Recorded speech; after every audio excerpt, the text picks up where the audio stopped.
En aquest tipus de problema ens donen la regió solució, delimitada pels vèrtexs A, B i C, i ens proposen trobar el sistema de 3 inequacions que la defineixen.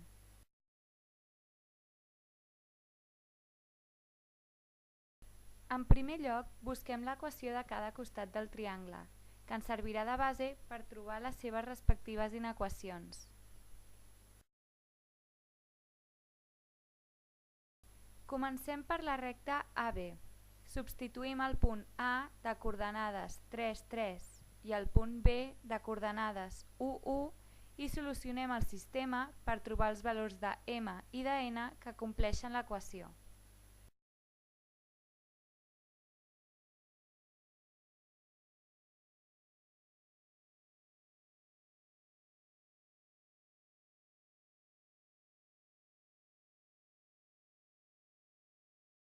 Així, obtenim que el valor de M és 1 i el de N 0, i per tant, l'equació de la recta AB que en resulta és la bisectriu del primer i del tercer quadrant. Fem el mateix amb la recta AC. En aquest cas, substituïm els punts A de coordenades 3, 3 i el punt C de coordenades 5, 1 i resolem el sistema.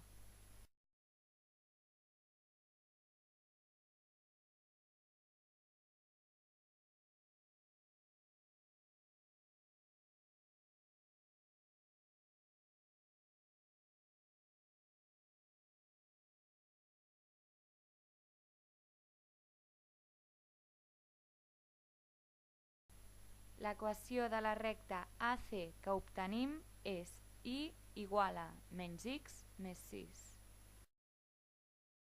Fem el mateix amb la recta BC.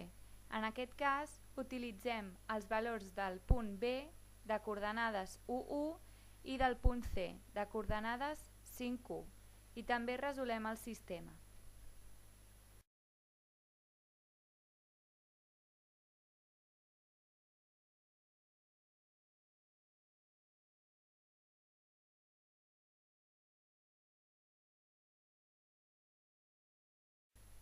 L'equació de la recta BC resultant és y igual a 1.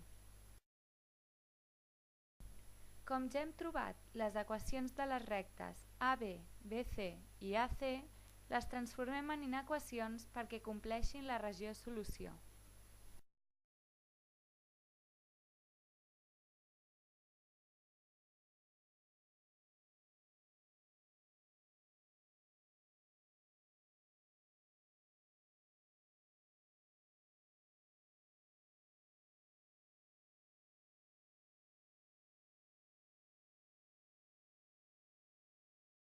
Com fem aquest pas?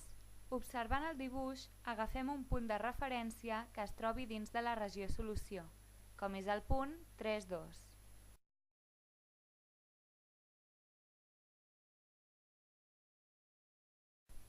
Substituïm el punt en cada equació i fem que compleixi la inequació amb el símbol corresponent. D'aquesta manera, obtenim finalment les 3 inequacions que ens demanaven: y menor o igual a x, y menor o igual a menys x més 6 i y major o igual a 1. I així és com es resol aquest problema.